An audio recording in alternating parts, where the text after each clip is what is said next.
Hello, Zoer Nation. Some of you have wondered, how does Zoer draw?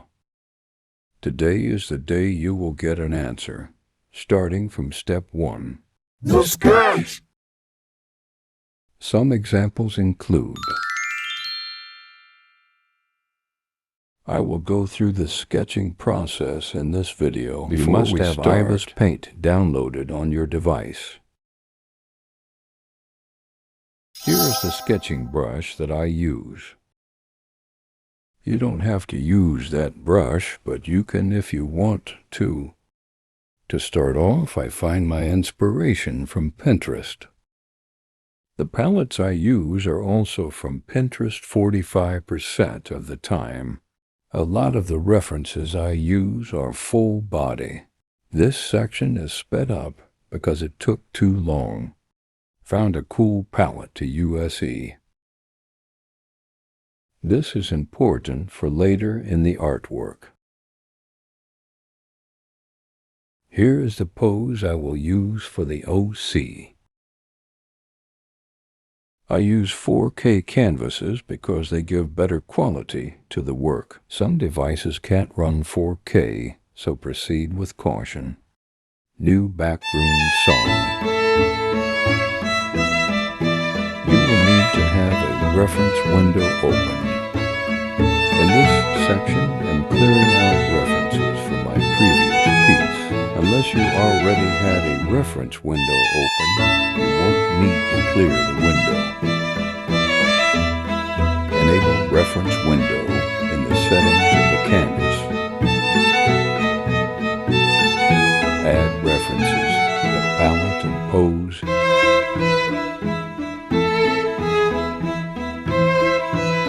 I will speed up the ad. I refuse to pay for a monthly subscription or not ... Select the sketching brush. I try to mimic the anatomy of the pose with circles and rectangles. The head will always have a cross on it, so you know how to draw the face later on. Depending on how the pose is, the nose could be an up triangle or a down triangle. I usually mark the shoulders with circles to make dynamic arms later on. In this case, I'm marking prominent joints. Sometimes following the reference directly is hard or compromises the creativity of the piece. So I eyeball how the arms are drawn. IBIS Paint allows you to rotate the canvas, but not the reference. Add the forearms. I represent arms with triangles or rectangles to mimic the structure. I'll take this time to let y'all know I am not a professional. I am a self-taught artist who has made their knowledge from looking at photos of actual people. If something looks wrong, you can always erase and try again.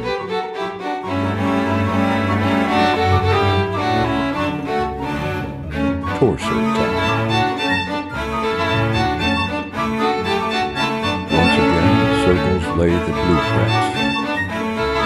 Eyeball how the arch of the back will be. Sometimes too much is too much professionally.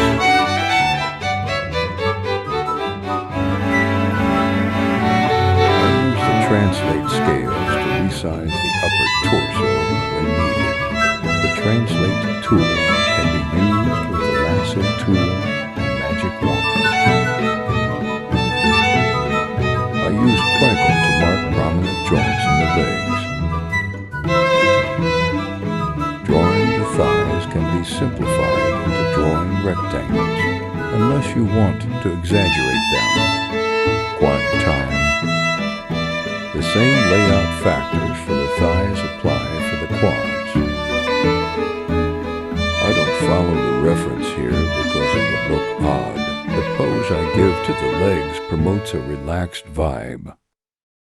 By the way, I use my fingers to draw. If you have a stylus, use it. This is the best example of how I draw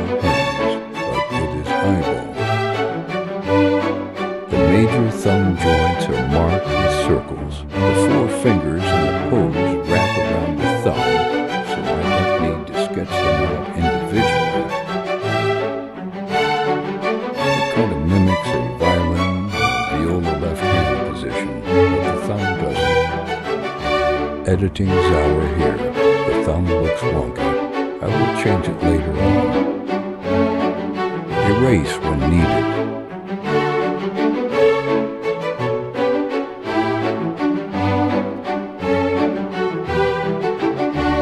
I connect the arm to the rest of the body.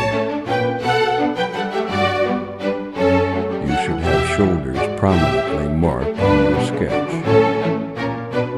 She kind of looks like a turtle hunchback creature. I'm gonna fix that.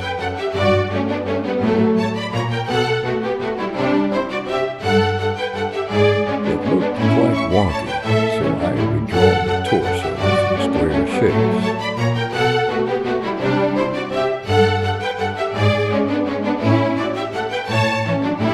The arm also looked odd.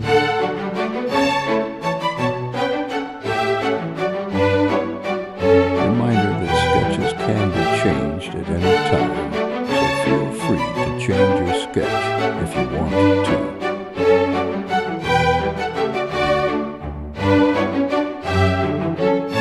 The whole torso was bad. It's good to establish where the thigh joints are, so that when you add more detail, you can know where placements go. Redraw aspect when needed for a character.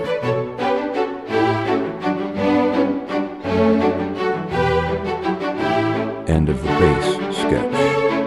If you have any questions about how to lay out the pose in the base sketch, I may be able to help. Please put feedback in the comments. Onwards to the detailed sketching. This section focuses on the face. For the eyes, I draw oval-like shapes for the outside. I take inspiration from the Splatoon art style.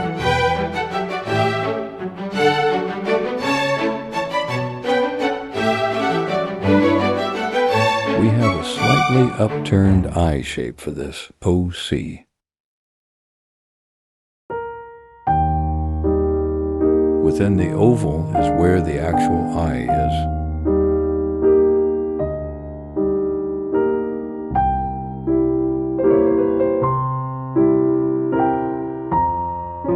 Marking the pupils is essential for dynamic expression.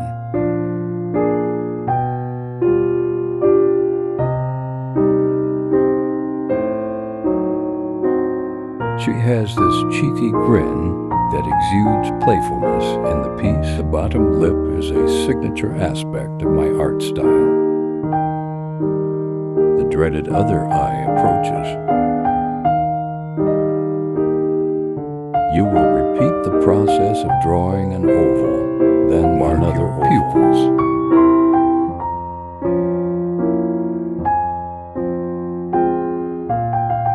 I try to make the out eyes as similar as possible.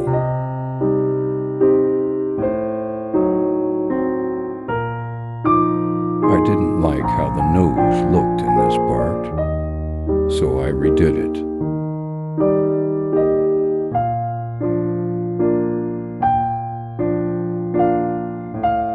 Also, your eyes must be at the same level, otherwise they look like Sid the Sloth.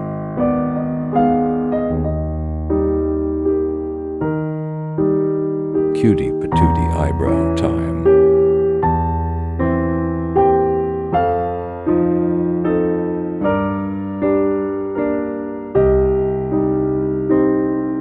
Dynamic floofs of hair for the eyebrows.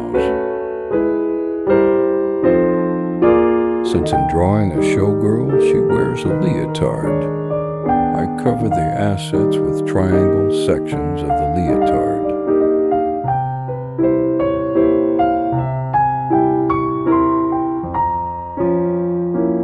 Next, leg holes are cut out for additional simplicity.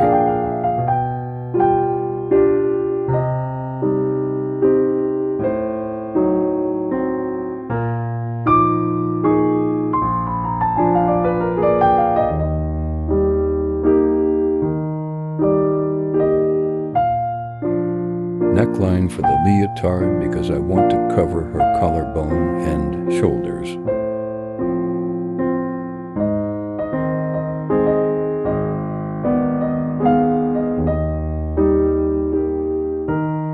I erase unneeded sections of the base sketch. Additional triangles are added at the hips to signal color change in the leotard. The leotard is almost finished.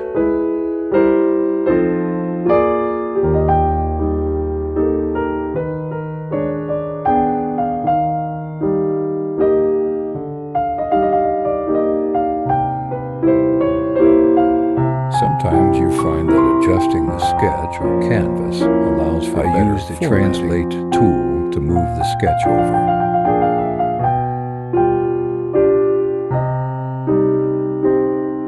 I use the circle tool to make a ring for the acrobatic pose.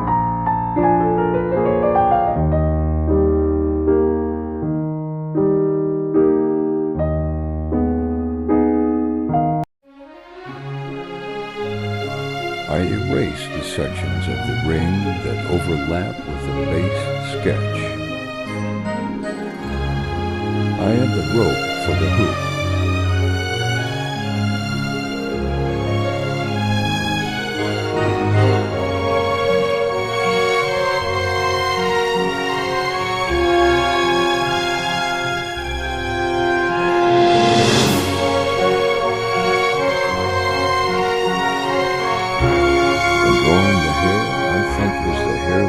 In this case, the hairline is visible. I start off in the middle of the head with the ribbons, then I add silver buttons going to the edges. I add the weird spiky bangs.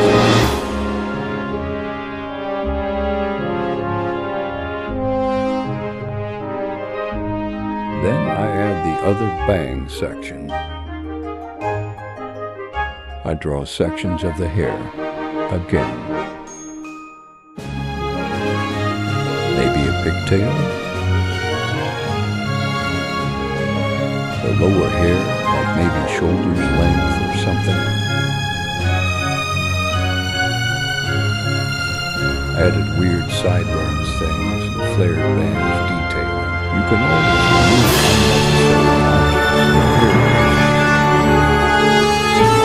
unnecessary objects in hair.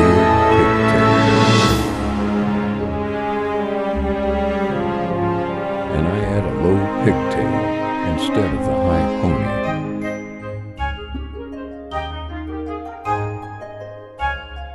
Repeat on the other side. I add flared sections in the hair so it doesn't look like a bunch of chunks. And the sketch is fully finished. Yeah. You should have a fully finished sketch.